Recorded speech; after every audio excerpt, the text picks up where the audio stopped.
మళ్ళీ ప్రభుత్వం మళ్ళీ హైదరాబాద్ ముందుకు పోతుందని ఆలోచన చేసాం. ఎందుకు? మనం పని చేసినాం కాబట్టి. ఎక్కడ కూడా మనం పిచ్చి పనులు చేయలేదు, పని చేసినాం. మనము ఇండ్లు కట్టినాం, ఈయన లెక్క ఇండ్లు గులగొట్టే పని చేయలే. ఈయనేం చేస్తున్నాడు?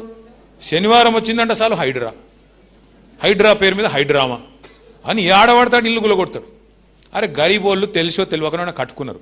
కేసీఆర్ గారు రాష్ట్ర వ్యాప్తంగా జీవో నంబర్ 58 కింద 59 కింద ఎక్కడన్నా గరీబోలు గవర్నమెంట్ జాగాలు ఇల్లు కట్టుకుంటే 2,50,000 మందికి పట్టాలు ఇచ్చిన నాయకుడు కేసీఆర్ గారు. గవర్నమెంట్ అంటే ఏంటిది? గవర్నమెంట్ జాగా అంటే ఏంటి? ప్రజలదే కదా. మరి గరీబోనికి ఇల్లు ఇవ్వకపోతే నువ్వెందుకు గవర్నమెంట్? మరి ఆయన కట్టుకున్నాడు, కట్టుకుంటే నీకేం పోయింది? నీళ్ళ సౌలతి, కరెంట్ సౌలతి, రోడ్లు వేయు, మోరీలు కట్టు, ఆ జాగా రెగ్యులరైజ్ చేయి. అట్లా మనం 2,50,000 మందికి పట్టాలు ఇచ్చినాం. గిరిజనులు కొన్ని చోట్ల మరి జంగల్ కొంత సాఫ్ చేసి పోడు చేసి భూమి వ్యవసాయం చేస్తుంటే 4.5 లక్షల మందికి 4.5 లక్షల ఎకరాలకు పోడు పట్టాలు ఇచ్చిన నాయకుడు కేసీఆర్ గారు. అంటే ప్రజలు చూస్తున్నారు ఫరక్ ఏంది. గరీబోలను కడుపులో పెట్టుకొని కేసీఆర్ గారు చూసుకుంటే ఈయనేం చేస్తున్నాడు? ఈయన గురించి ఎంత తక్కువ మాట్లాడితే అంత మంచిది. కానీ ఒకటి మాత్రం పక్కా, ఇవాళ ఒక హైదరాబాద్లో కాదు, రాష్ట్రం మొత్తం ప్రజలు ఎదురు చూస్తున్నారు.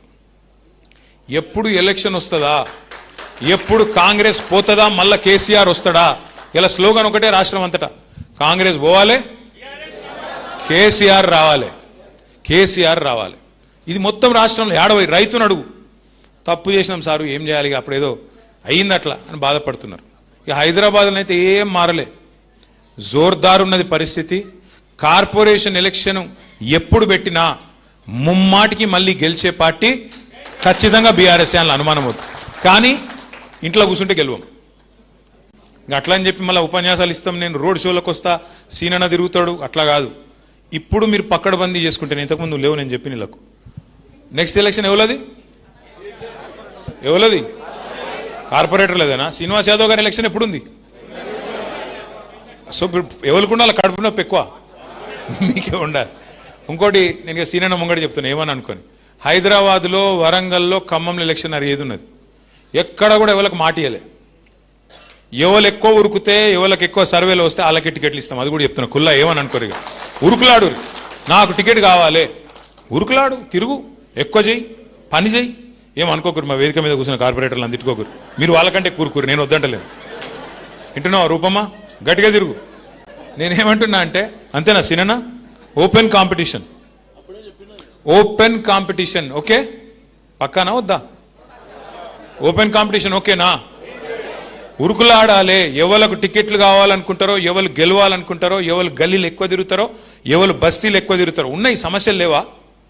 కాంగ్రెస్ గవర్నమెంట్ వచ్చినాక సమస్యలే ఉన్నాయి తప్ప ఏమున్నాయి? ముఖ్యమంత్రికి దోమలు కొట్టే తెలివి కూడా లేదు, దోమల మందు కొట్టే తెలివి కూడా లేదు. చూడు, చెత్త తీస్తుండ్రో లేదో నాకు తెలియదు, రైతు బంధు పడుతుందో లేదో నాకు తెలియదు. మరి నీకు ఏమెరక? ఏం తెలుసు?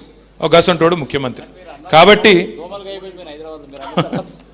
కాబట్టి నా రిక్వెస్ట్ మీ అందరితోని, ఎస్ఐఆర్ కూడా మన మీద ఫికర్ చేసే పని లేదు. మనం పక్కడబందీగా బూత్ స్థాయిలో చేసుకుంటే 4 పనులు చేయాలి. ఎక్కువ తక్కువ కన్ఫ్యూజ్ కావద్దు. 1000 ఓట్లు, 350 ఇండ్లు మీకున్నాయి. ఆ 350 ఇండ్లలో ఎవరు ఉన్నారు ఏం లేదు ఫస్ట్ మ్యాపింగ్ చేసుకోవాలి.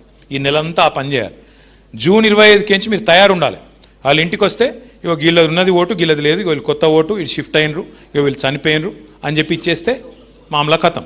ఆ బిఎల్ఓ ఉంటారు, మీరు బిఎల్ఏ, వాళ్ళు బిఎల్ఓ, బూత్ లెవెల్ ఆఫీసర్ వాళ్ళు, బూత్ లెవెల్ బీఆర్ఎస్ ఏజెంట్ మీరు. కాబట్టి మనం స్పష్టంగా డేటా ఇచ్చి ఇగో ఫలానా వాళ్ళ ఓటు ఉంది, ఫలానా వాళ్ళది లేదు. దీనివల్ల ఏం జరుగుతుంది అంటే, ఇప్పుడు మీరు కార్పొరేటర్ రేపు పోటీ చేయాలనుకుంటున్నకు ఒక అటాచ్మెంట్ పెరుగుతుంది ఓటర్తో. అరే నా ఓటు రాయించిండ్రు, ఇక దొంగ ఓటు ఉంటే తీయించిండ్రు, ఇక మా వాళ్ళ ఓటు రాయించిండ్రు అంటే ఒక అటాచ్మెంట్ పెరుగుతుంది. కాబట్టి బూత్ లెవెల్ ఏజెంట్లుగా ఎవరెవరైతున్నారో సోదరులు సోదరిమణులు దయచేసి రోజు కొద్దిగా సమయం తీసుకొని, ఎంతకు సీనన్న చెప్పింది కరెక్ట్, మీరు టైం ఇచ్చుడే మాకు ఎక్కువ. మీకుండే రోజు పోరాటము, మీకుండే రోజు పంచాయతీ, రోజు ఉరుకులాటలో పార్టీకి 1 గంటనో 2 గంటలో 3 గంటలో ఇచ్చుడే ఎక్కువ. కాబట్టి మీకు సర్వదా శతదా మిమ్మల్ని గుండెల్లో పెట్టుకొని చూసుకుంటా, మర్చిపోనని చెప్పి మళ్ళొక్కసారి విజ్ఞప్తి చేస్తూ పేరు పేరున అందరికీ హృదయపూర్వకంగా ధన్యవాదాలు. మరి ఇంకొక శిక్షణ కార్యక్రమం కూడా అవసరమని శ్రీనివాస్ యాదవ్ గారు భావిస్తే తప్పకుండా దాన్ని కూడా పెట్టుకుందాం. లేదు అంతా పకడ్బందీగా నడుస్తుంది అనుకుంటే ఎప్పటికప్పుడు టెలికాన్ఫరెన్స్ల ద్వారా టచ్లో ఉందాం. కానీ ఎక్కడ కూడా అర్హుల ఓట్లు పోవద్దు, దొంగ ఓట్లు ఉండద్దు. మనం ఫెయిర్ ఎలక్షన్ కొట్లాడదాం, మంచి నిజాయితీగా పనిచేద్దామని చెప్పి కోరుతూ జై తెలంగాణ.